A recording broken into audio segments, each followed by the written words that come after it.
मैं हूं आपके साथ प्राची पाराशर। अब बस 3 महीने का इंतजार और तय हो जाएगा कि यूपी में किसकी बनेगी सरकार।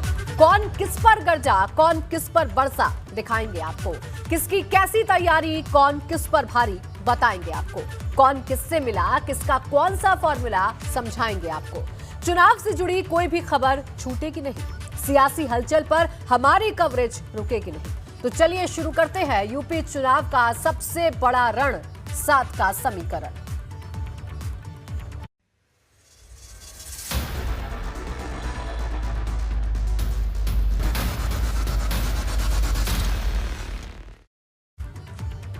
सबसे पहले बात विधानसभा चुनाव को लेकर पूरे प्रदेश में आज की सियासी हलचल।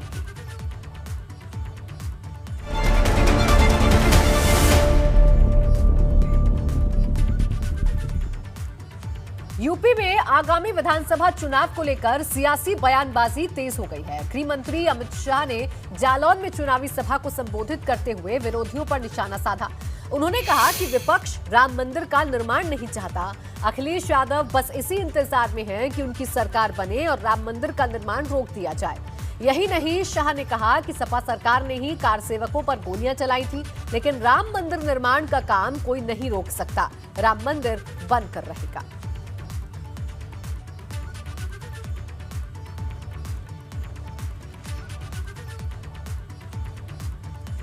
तो लगातार ताबड़तोड़ दौरे तमाम नेताओं के देखने को मिल रहे हैं। बाबूजी कल्याण सिंह की सरकार किसने गिराई थी? किसने गिराई थी? कार सेवकों पर डंडा किसने चलाया था? अब उनको पसंद आएगा मंदिर बनेगा? उनको पसंद आएगा? वो तो राह देखकर ही बैठे हैं। शेख चल्ली के स्वप्न देखते हैं कि हमें यूपी की जनता चुन देगी और हम राम जन्मभूमि को बंद करा देंगे। अखिलेश बाबू, आप जानते नहीं हो यूपी की जनता को। जितना जोर लगाना है लगा दो। राम लल्ला के मंदिर के काम को कोई नहीं रोक सकता मित्रों, कोई नहीं। सालों से अयोध्या में प्रभु श्री राम का मंदिर बनता था, भाई बताओ बनता था क्या? जो मांग करते थे उस पर डंडे बरसाए जाते थे या नहीं बरसाए जाते थे? गोलियां चलाई गई या नहीं चलाई गई? किसने चलाई? जोर से बोलो, किसने चलाई? और आज 2019 में आपने पूर्ण बहुमत दे दिया। मोदी जी ने श्री राम जन्मभूमि का शिलान्यास कर दिया। जालौन की धरती पर अमित शाह ने दावा किया कि इस बार भाजपा 300 पार सीटें जीतने जा रही है। साथ ही उन्होंने सपा बसपा और कांग्रेस पर हमला बोलते हुए कहा कि इस बार भुआ बबुआ का सूपड़ा साफ होने जा रहा है। सपा के राज में 3 ही पीठे, परिवारवाद, पक्षपात और पलायन करने वाला। पश्चिमी उत्तर प्रदेश में लोग परेशानी से, गुंडों के डर से पलायन करते थे। आज मैं कहता हूं, किसी भी माफिया की हिम्मत है आपको परेशान करने की? जोर से बताओ, है क्या? और जोर से बताओ, है क्या? मित्रों, पलायन करने वाले पलायन कर गए हैं। अभी अपने अखिलेश बाबू है ना, अखिलेश बाबू बहुत गुस्सा है। आपको मालूम है क्यों गुस्सा है? मालूम है? 2 कारण है। मोदी जी ने ट्रिपल तलाक समाप्त कर दिया। बोली, मुझे बताइए, अच्छा किया या बुरा किया? अखिलेश बाबू विरोध कर रहे हैं। क्यों अखिलेश बाबू? तलाक से आपका क्या लेन देन है? मित्रों, मुस्लिम महिलाओं को न्याय देने का काम हमारे नेता नरेंद्र मोदी जी ने किया है। हमारे नेता नरेंद्र। इधर कौशाम्बी में सीएम योगी ने जनविश्वास यात्रा में हिस्सा लिया। यहां मंच से उन्होंने विरोधियों पर तीखे प्रहार किए। उन्होंने सपा नेताओं पर इनकम टैक्स की छापेमारी में मिले खजाने पर तंज कसा। कहा कि गरीबों से लूटा हुआ पैसा बाहर आ रहा है। इतना ही नहीं, राम मंदिर को लेकर भी उन्होंने विपक्ष पर तीखा हमला किया। आप देख रहे होंगे, जो लोग 5 साल पहले सत्ता से बाहर जनता के द्वारा कर दिए गए हैं, आज भी उनकी दीवारों से सैकड़ों करोड़ रुपए के नोट निकल रहे हैं। भाइयों बहनों, ये नोट खेत में पैदा नहीं हुए हैं। आज प्रधानमंत्री मोदी जी और प्रदेश की सरकार गरीबों को जो फ्री में अन्न दे रही है, पहले अन्न का पैसा ऐसे ही भ्रष्टाचार की भेड़ चढ़ जाता था। आपके कौशाम्बी जनपद में लगभग 50,000 परिवारों को एक आवास मिला है। ये 17 के पहले इसलिए नहीं मिलता था क्योंकि 17 के पहले यही पैसा इन गरीबों का ये पैसा इन नेताओं की जेब में चला जाता था, जो आज इनकम टैक्स के द्वारा दीवालों से निकाला जा रहा है। ये आप देख रहे होंगे।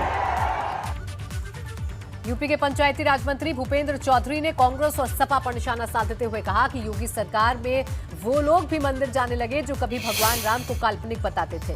भूपेंद्र चौधरी ने कहा कि अखिलेश यादव अब मंदिर जाकर फोटो सोशल मीडिया पर डालने लगे हैं और राहुल गांधी भी जनेऊ पहनकर गोत्र बताते हैं। भूपेंद्र चौधरी यही नहीं रुके, उन्होंने असदुद्दीन ओवैसी के हाल में दिए बयान पर भी पलटवार करते हुए ओवैसी पर हमला बोल दिया।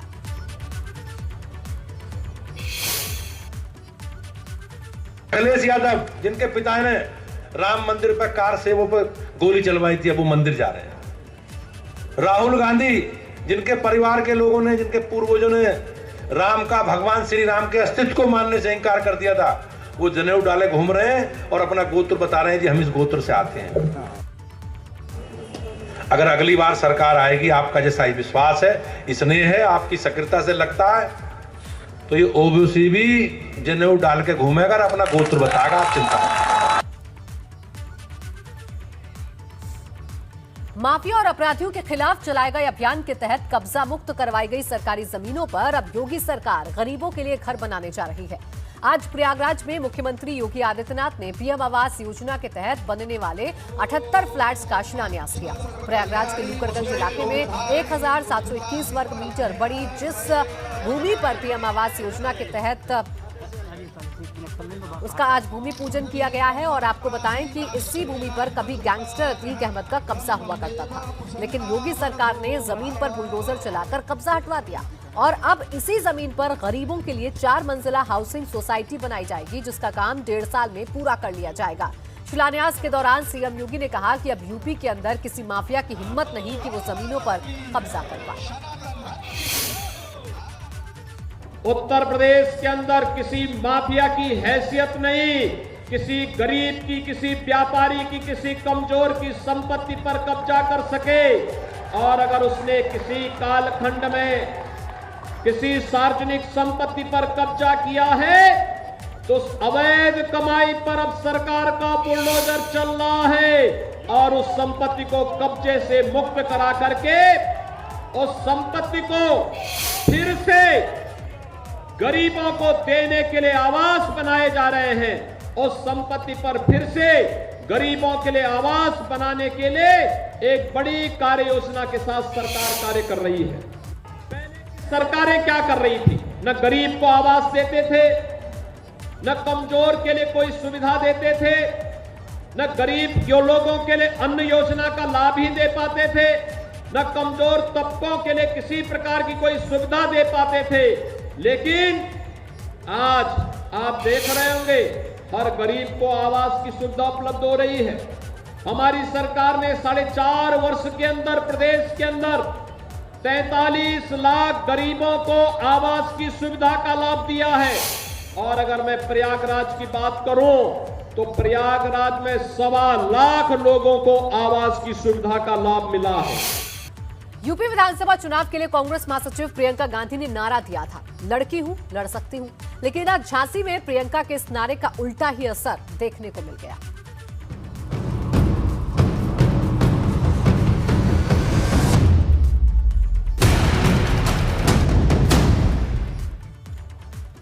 कांग्रेस महासचिव प्रियंका गांधी ने महिलाओं को कांग्रेस से जोड़ने के लिए लड़की हूं, लड़ सकती हूं का जो नारा दिया था, आज झांसी में कांग्रेस के कार्यक्रम के दौरान प्रियंका के उस नारे का साइड इफेक्ट सामने आ गया, जब कांग्रेस नेताओं की तरफ से आयोजित मैराथन दौड़ में शामिल होने आई लड़कियों ने जमकर हंगामा कर दिया।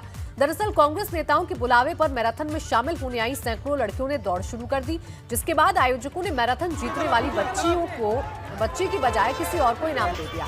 जिसके बाद मैराथन जीतने वाली लड़कियों ने मौके पर रखे कांग्रेस के बैनर, पोस्टर और होर्डिंग्स फाड़ डाले और सड़क पर हंगामा शुरू कर दिया।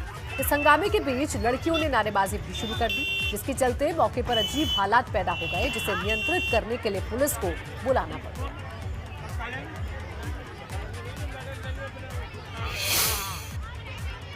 यहाँ पर ये हुआ कि उनका कहना है कि मैं फर्स्ट आई। हमने उनसे कहा कि अपने एलईडी वॉल लगवाइए, आप लाइव देख लीजिए।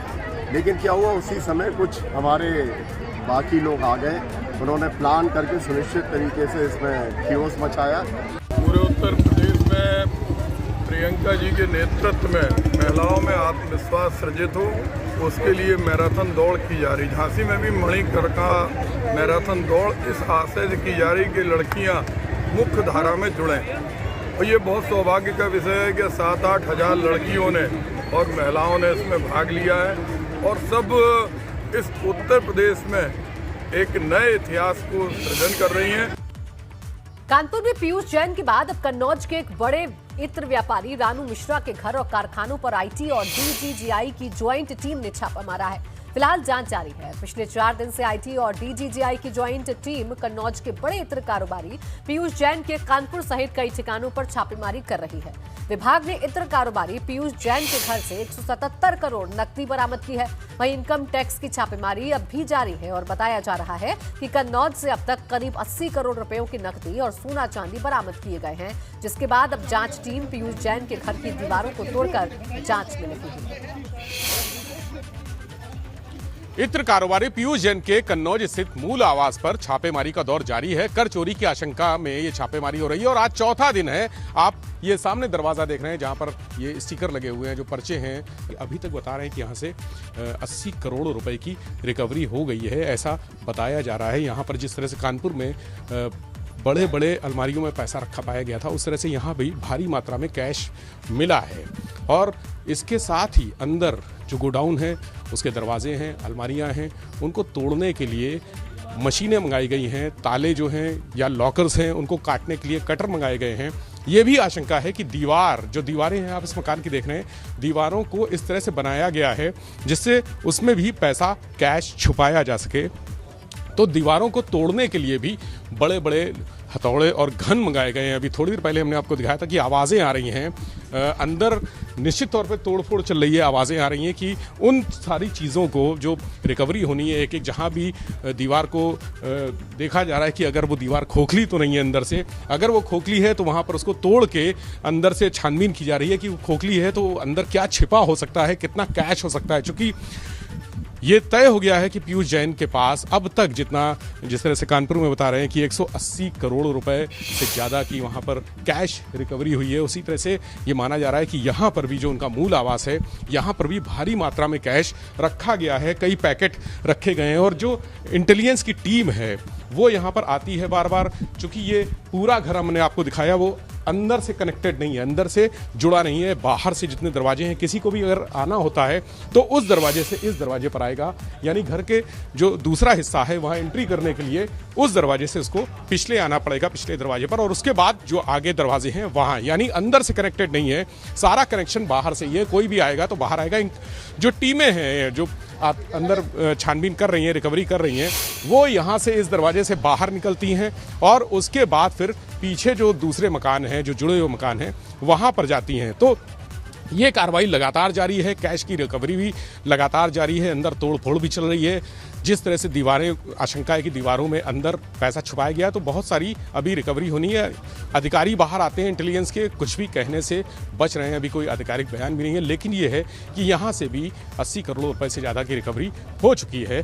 बाकी चीज़ें जो अधिकारी हैं, इंटेलिजेंस की टीम के मेंबर हैं, वो जब सामने आएंगे, उनका आधिकारिक बयान सामने आएगा, तब और चीजें और तस्वीर सामने आएगी। कैमरा से होगी हरिओम के साथ विवेक त्रिपाठी, एबीपी। आम आदमी पार्टी के सांसद और यूपी प्रभारी संजय सिंह ने कहा कि आम आदमी पार्टी यूपी में सभी 403 सीटों पर चुनाव लड़ेगी। साथ ही संजय सिंह ने पार्टी के चुनावी मुद्दों को भी गिनाया। इसके अलावा नाइट कर्फ्यू को लेकर भी निशाना साधा। आपकी राज्यसभा सांसद संजय सिंह से बात की एबीपी गंगा संवाददाता उबैदुर रहमान।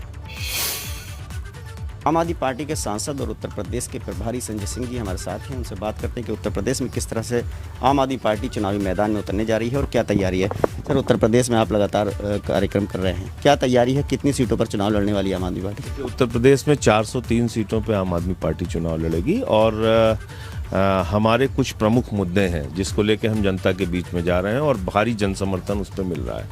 300 यूनिट बिजली फ्री और पुराने बिजली के बिल बकाया माफ़, किसानों के बिजली के बिल माफ़ और 24 घंटे बिजली, ये 4 बिजली को लेके हमारे मुद्दे हैं जिसको हम जनता के बीच में लेके जा रहे हैं। दूसरा ऐलान अभी हम लोगों ने किया है केजरीवाल की दूसरी गारंटी के तौर पे। उसमें हमने कहा है कि 10 लाख सरकारी नौकरियां हर साल देंगे और जब तक नौकरी नहीं दे पाते तब तक 5,000 रुपये बेरोजगारी भत्ता प्रति माह देंगे। पिछले दिनों आपकी अखिलेश यादव जी से मुलाकात हुई थी, क्या चर्चा रही और क्यों ये जो कामयाबी नहीं मिली गठबंधन की तरफ माना जा रहा था कि आम आदमी पार्टी और सपा जा रही है? देखिए, मैंने उस दिन भी जो कहा था आज भी उस पर कायम हूँ। मैंने कहा था कि गठबंधन की दिशा में कोई बात होगी तो आपको जानकारी देंगे। उस समय भी आप लोग पूछ रहे थे गठबंधन हो रहा है क्या, गठबंधन हो रहा है क्या, तो गठबंधन की दिशा में कोई बात बढ़ी ही नहीं। तो मैं आपसे बता रहा हूँ कि 403 सीटों पे आम आदमी पार्टी उत्तर प्रदेश में चुनाव करने जो छापे मारे थे, क्या कहना चाहेंगे? देखिए, वो किस दल से जुड़ा है, किस दल से नहीं जुड़ा है, ये तो जांच का विषय है। कुछ लोग कह रहे हैं समाजवादी पार्टी से जुड़ा है, कुछ लोग कह रहे हैं भारतीय जनता पार्टी से जुड़ा है।